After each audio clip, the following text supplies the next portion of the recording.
Hey guys, Travis and stuff here. This is part 3. I didn't plan on this, but my phone decided it was going to die because it uses like 1,000 watts of battery when it's recording. So yeah, so I made the base, which is basically you're making a cube. Make a cube out of plasticine and make it flush with the tops of the trapway, with the bottoms of the trapway opening. That's not right. Let me just show you. Make the base so that way it's a little bit like towards the center of the trapway opening. Make a cube, adhere it to the bottom of these, and then if you want to, you can take a piece of clay, make it a worm like that, and just stick it to the top if the trapway is too square for you. That's what I did with this one, but you don't have to do that. It'll still work fine. The next part is the bowl, which basically you take a piece of clay, and I'm going to flatten it out, and then I'll show you how to make the bowl.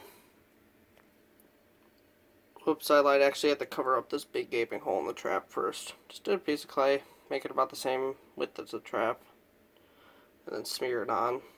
And you have to cut a hole for the section just so I'll make it, then show it to you. There's a piece installed, the big hole, and then there's a flap that goes on top of it. It's kind of hard to show these. I'm sorry, my camera, I don't have a tripod for it, so it's difficult to show. I'll probably make another video re-explaining it because it's easier. Anyway, I'm going to make the bowl. I'm going to flatten out a piece of clay and show you how to make the shape for it. Now I got my big clay laid out. Now, one of the first things you need to do is make the edges crooked. Cut them at an angle. It's already pretty much at an angle, but then take this over to your toilet. Also cut this. You can either cut it straight or at an angle. I usually cut it at a slight angle, but it makes it easier if you cut it at a more pronounced angle. From the top, smear it out a little bit more. Don't make it too thin, because if you do, the bowl will be will not work very well. Also make this smooth on the top, as smooth as you can get it. There we go. Let's get this on the toilet. Put this down. I can get this off. There we go.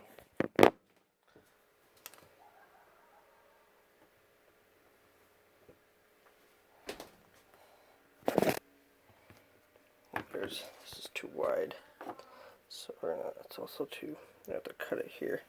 Make it a pronounced kind of angular cut, like that. See how it kind of curves? This is not focusing at all. Kind of curves. That's what you want. On the bottom, you should do similar. If it's a little bit too short, you can always stretch it, but don't make it too thin. There we go. Well, that's angular. Take it back over to your bowl. And then attach it right to the side, like on this right here. If you need to, you can cut excess off, but attach it to the side. And then do the smoothing thing that I showed you earlier.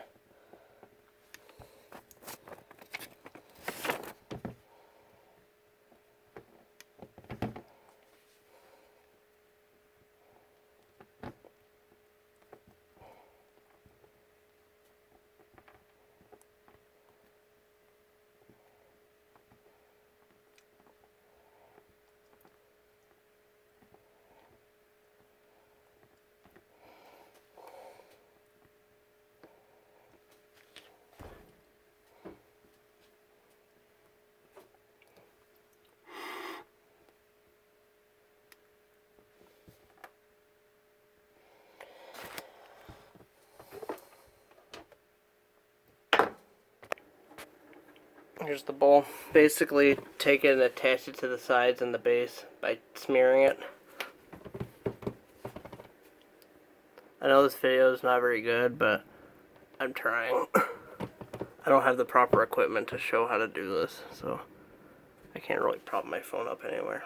So basically, smear it around the edges until there's no more gaps. Just make it that shape I told you to in the last clip, and just cut it and fit it until it goes around the bowl.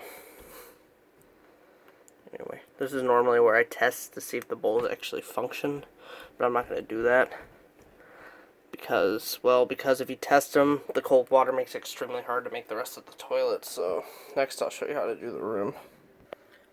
So next you're going to take your clay and flatten out just like this, make this kind of pinhole shape, like the end of a sewing needle, I guess. And match it up with your bowl. A lot of this is going to be matching up and cut it as you match it up. So that way it fits just over the edge of the rim of your bowl. If you want your rims thicker, do it the other way. But in this case, I'm doing it like this. And then you take it, just smear it along the sides, kind of attach it.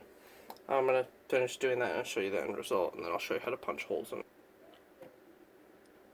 Then you make a small worm about this thick, and smash it out and make it about this thick, maybe about 4/8 of an inch thick, close to a half an inch thick, I guess. This is more like a quarter, but whatever, however thick you want to make it, and you plaster it onto the inside of the rim like so. Then you make another one that's a little bit longer, and you plaster it on the outside. After that, you make the rim jets. I will show you that now. Right now, on to poking the rim holes. Now, basically, all you need to do is take a small pokey thing, poke it try to make it facing in towards the edge of it when you poke it. Get it as close to the edge as possible, otherwise it'll spray into the bowl. Don't go through the bowl though. Just drill a hole, pull it out, just do that. Keep poking it all the way along to whatever design you made. If it has like 10 rim jets, make 10. Or if it has like 100 million, like mine does, make 100 million. Anyway, just do that all the way around, and you can change up sizes if you want to. Mine are pretty small, so I made them small. But anyway, that's how you do that. And then after that, normally I'd put the second rim on after this because it tends to close up the rim jets when you squeeze it, trying to get it to do that. So I'll probably remake these again, but generally put the outside one on first, which I'll show you that in the next part. There you go. There's the next part, which I put it on. You want to smooth it out. I put it on the outside. Normally I put it on the inside, but if your rim is kind of thin like mine, put it on the outside and make it a little bit longer. It has to be flush with the top of the middle one, though. Then next you'll make the thing, which has to be all one piece that goes over the top. I'll show you that once I make it.